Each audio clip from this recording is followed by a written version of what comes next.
Welcome to BBRO BeetTech, Detail Delivers. It's great to see so many of you in the audience this morning on quite a dreary, wet February morning.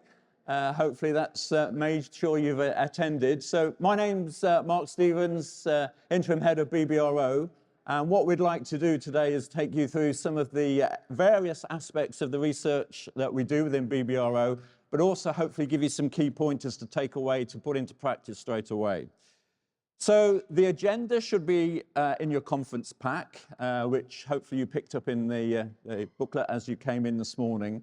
And then what we would like to do is to split this morning into two parts. This first part will be after some introductory comments by myself about real-time key messages and how to grow the crop and protect it for 2025. And then we'll break for coffee, an opportunity to catch up with all the people associated with the industry, from the breeders, ag chem and machinery. And then the second part will all be about sound science, and my colleagues will bring you right up to speed with some of the work in more detail that we've been practicing throughout 2024, and again, some of the findings from that. I'm not expecting any fire alarms, but never say never. So if we do have an alarm, it's not planned. The emergency exits are at the back. I won't do my airplane analogy, but the doors will open, and hopefully we don't need to do that, but that's where they are. And if you need the internet, you can see the network and the password in front of you. The plan will be to have a break in the middle for about 50 minutes for you to have a cup of coffee, a bacon sandwich, and as I said, an opportunity to catch up with everyone in the room as we do so. This afternoon, for any of you staying for drill training, then that will merge, and we'll start for that at 1:30 this afternoon.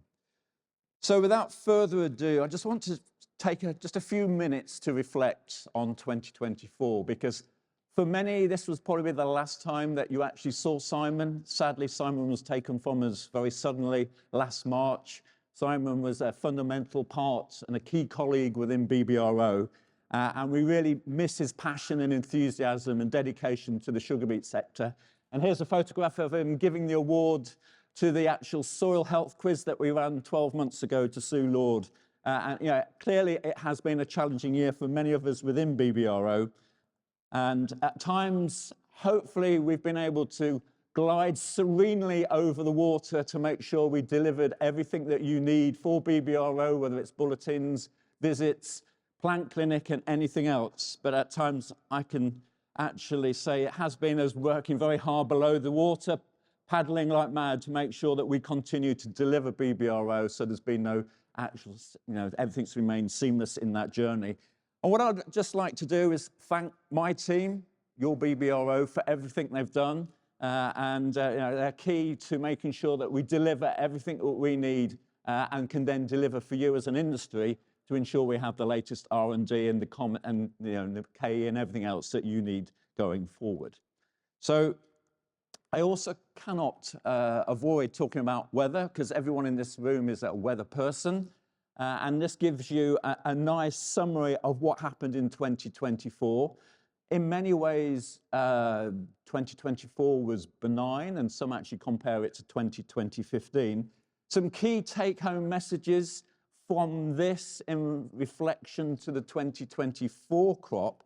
You can see just how mild February was, and a consequence of that was the triggering of the use of cruiser on the seed, and 60% of you used that in 2024.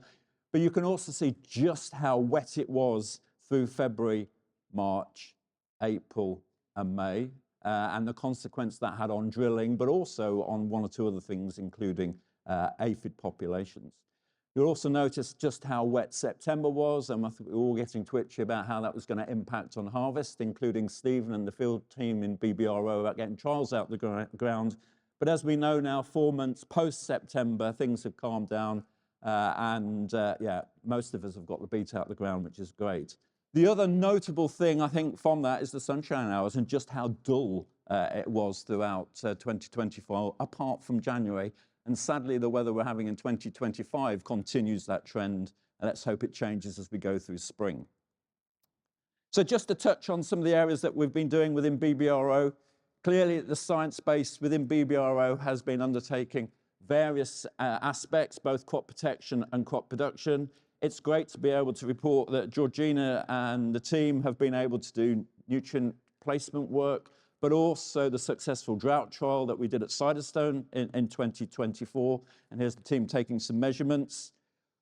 We also successfully delivered the virus yellows trial that we affectionately know as Goliath, but we've also been doing wider work on integrated pest management strategies and widening some of the crop protection work into new areas, particularly with soil pests and seedling diseases, which Susanna will talk about later. And we're always keeping a close eye on the next big threat that may be coming our way, particularly with some of the challenges that we're seeing elsewhere in Europe with regard to rubber root disease. I'll touch on that slightly further as we go through the morning. Stephen and the team within BBRO have delivered all the BBRO recommended list trials successfully, as well as all the other trials. We finished harvesting deliberately in January 2025 with the late lifted material that needed to come out the ground. And as many of you will appreciate, we've actually changed the RL system in 2024 to go from a genetics-based to more of a product-based approach and keep an eye on how that develops as we go through into the future. But also just keep an eye out. We are anticipating imminently the 2026 recommended list that I'm sure that you'll be fascinated in with regard to your selections going forward as well. And clearly within BBRO, knowledge exchange is critical for what we're doing, and hence today is part of that process. What was particularly encouraging was to see so many of you in the fields when we were delivering the events both in May and August, I should say, last year. We also ran for the first time, and now BBRO is a qualified basis organisation. We ran the sugar beet basis course, which was oversubscribed, and it was great to be able to have that opportunity to take colleagues right through the experience. And in 2024, our theme was all about IPM, and you have been able to see much of that in practice, and some of the key findings will be highlighted this morning. So KE is critical, and going back to the basis course, we will be running it again in 2025, and we've already got many people signed up for it. But if you are interested, please talk to Ches and the team, and I'm sure there will be an opportunity if that is something that interests you.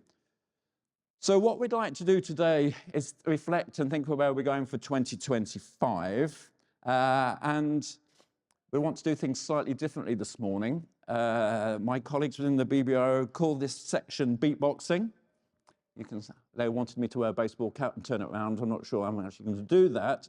But you'll probably notice that you're in 4 sections within the room.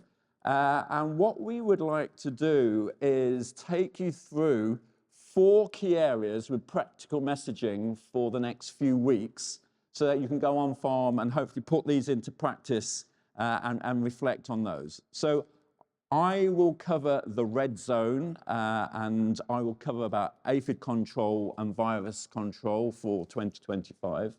Alistair Wright will pick up nematode management, and he will be in the blue zone. And then at the back, we have 2 other groups.